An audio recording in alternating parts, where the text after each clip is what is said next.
بسم اللہ الرحمن الرحیم۔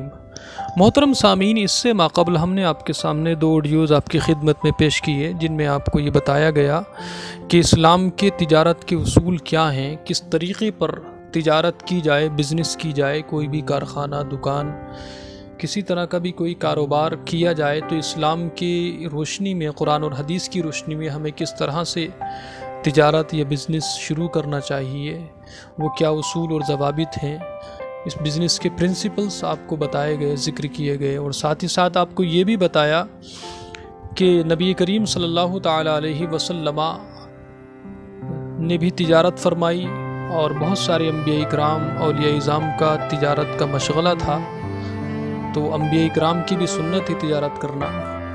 اور یہ بھی بتایا گیا کہ اسلام نے ہمیں تجارت کی طرف ترغیب کیوں دلائی ہے، اس کی وجہ کیا ہے، اس کی حکمت کیا ہے، اور ساتھ ہی ساتھ یہ بھی بتایا کہ اسلام نے ہمیں رزق حلال کا حکم دیا ہے اور رزق حرام سے بچنے کے لیے فرمایا ہے کہ ہم رزق حلال کمائیں، رزق حلال کی طرف کوشش کریں۔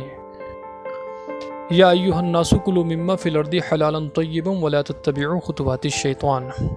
لیکن اس کے باوجود دیکھنے میں یہ آتا ہے کہ بہت سارے لوگ، مسلمان تاجر، مسلمان بزنس مین، کچھ ایسے کاروبار میں ملوث ہو جاتے ہیں، لگ جاتے ہیں کہ جن کو شریعت نے بالکل صاف طور پر منع فرمایا ہے۔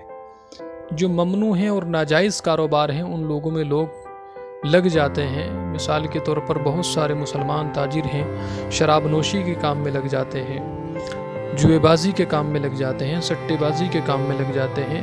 یہ تمام وہ کام ہے جو شریعت میں بالکل ناجائز اور حرام ہے، ان سے ہر مسلمان تاجر کو بچنا چاہیے۔ دیکھنے میں یہ بھی آتا ہے کہ بہت سارے لوگ جائز کاروبار کر رہے ہوتے ہیں، لیکن جائز کاروبار میں کچھ ایسے معاملات کر لیتے ہیں کہ جس کی وجہ سے جائز کاروبار ناجائز ہو جاتا ہے۔ کام ٹھیک ہے، جائز ہے، لیکن کچھ اس میں اس طرح کا معاملہ کر لیتے ہیں، کوئی کام ایسا کرتے ہیں کہ جس کی وجہ سے وہ جائز کاروبار ناجائز ہو جاتا ہے، حرام ہو جاتا ہے۔ مثال کے طور پر ناپ تول میں کمی کر دینا، برابر ترازو سے نہ تولنا۔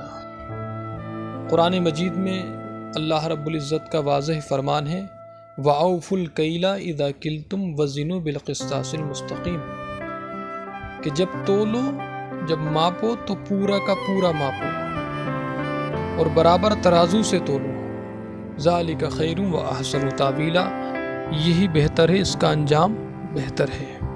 تو اللہ تبارک و تعالی نے قرآن مجید میں ہمیں حکم دیا کہ ہم جب خرید و فروخت کریں، جب ہم کوئی کام کریں، دکان چلائیں، کاروبار کریں، بزنس کریں، تو اس چیز کا دھیان رکھا جائے کہ برابر ترازو سے تولا جائے۔ سامان جو بھی ہم فروخت کریں، بیچیں، برابر ترازو سے تولیں، اس میں کمی اور بیشی نہ کریں۔ کمی اور بیشی اگر کی جائے گی تو بڑا ہی نقصان ہے۔ دنیا کے اندر ہمیں کیا عذاب اور کیا مصیبت ہماری زندگی میں آ سکتی ہے، اس تعلق سے حدیث پاک ملاحظہ فرمائیں۔ نبی کریم صلی اللہ تعالیٰ علیہ وسلم فرماتے ہیں کہ جب لوگ ناپ تول میں کمی کرنے لگ جاتے ہیں تو وہ قحط، معاشی تنگی اور حکمرانوں کی زیادتی کا شکار ہو جاتے ہیں۔ کیا فرمایا کہ جب لوگ ناپ تول میں کمی کرنے لگ جاتے ہیں تو وہ قحط میں مبتلا ہو جاتے ہیں۔ قحط یعنی کہ بھوکمری ان کے اوپر آ جاتی ہے۔ اس کے علاوہ معاشی تنگی، پیسے کی پریشانی ہو جاتی ہے، کاروبار لوگوں کا بند ہو جاتا ہے، معاشی تنگی سے دوچار ہو جاتے ہیں۔ اور تیسرا یہ ایک نقطہ ہے اس کے اندر، یہ فرمایا کہ اپنے حکمرانوں کی زیادتی کا شکار ہو جاتے ہیں، یعنی ان کے اوپر جو حکمراں ہیں، جو رولرز ہیں، جو ان کے اوپر حکومت کر رہے ہیں، وہ ان کے اوپر ظلم اور زیادتی کرنے لگ جاتے ہیں۔ تو بڑا ہی سخت عذاب اور مصیبت ہماری زندگی میں آتی ہے اگر ہم ناپ تول میں کمی کرنے لگ جاتے ہیں۔ اور اسی طرح سے میں مکمل ایک دوسری حدیث پڑھ رہا ہوں۔ ابن عباس بیان کرتے ہیں کہ جس قوم میں خیانت عام ہو جائے، یعنی جو قوم خیانت کرنے لگ جائے تو اللہ ان کے دلوں میں رعب ڈالتا ہے۔ جس قوم میں زنا پھیل جائے تو ان میں موتیں بڑھ جاتی ہیں۔ جو قوم ناپ تول میں کمی کرتی ہے تو ان سے رزق روک لیا جاتا ہے۔ جو قوم ناپ تول میں کمی کرتی ہے تو ان سے رزق روک لیا جاتا ہے۔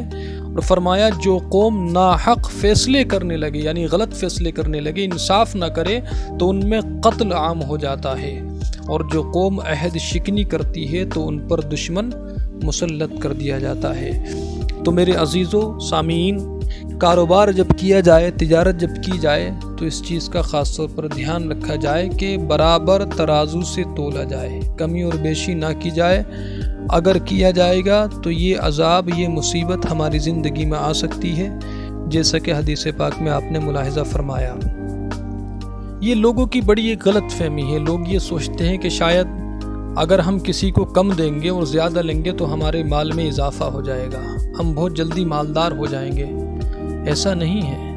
بظاہر آپ کے پاس مال میں اضافہ ہو جائے، آپ کا مال بڑھ جائے، لیکن اس مال میں برکت نہیں ہوگی۔ برکت اسی میں ہوگی جو آپ شریعت کی روشنی میں، اسلام کی روشنی میں جو آپ تجارت اور کاروبار کریں۔ یہ لوگوں کی غلط فہمی ہے کہ ہم جلدی مالدار ہو جائیں گے، مال میں اضافہ ہو جائے گا۔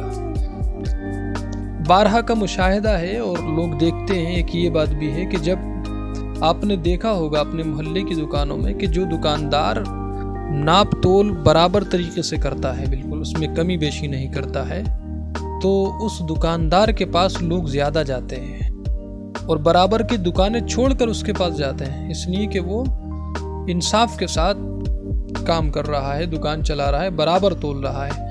لیکن ایک وہ شخص ہے، ایک دکاندار وہ ہے کہ جو اس میں کمی کرتا ہے، ناپ تول میں کمی کرتا ہے، تو لوگ اس کے دکان پر جانا پسند نہیں کرتے ہیں۔ لوگ اس کی دکان پر جانا تبھی پسند کرتے ہیں جب کہیں اس کو سودا نہیں ملتا ہے۔ تو ناپ تول میں کمی کرنے سے دنیا کے اندر بھی ہمیں نقصان ملتا ہے اور کل آخرت میں بھی اس کا عذاب ہمیں ملے گا، اس کا نقصانات سے ہم لوگ دوچار ہوں گے۔ تو ہمیں چاہیے کہ ہم جب بزنس کریں، تجارت کریں، دکان چلائیں، کاروبار کریں تو اس میں اس چیز کا خاص طور پر دھیان رکھا جائے کہ ناپ تول میں کمی نہ کی جائے، بلکہ پورا کا پورا تولا جائے۔ اللہ تبارک و تعالیٰ سے دعا ہے کہ اللہ تعالیٰ ہمیں اس پر عمل کرنے کی توفیق نصیب فرمائے اور شریعت کی روشنی میں، اسلام کی روشنی میں، قرآن اور حدیث کی روشنی میں ہمیں اپنا تجارت اور بزنس کاروبار کرنے کی توفیق نصیب فرمائے۔ آمین۔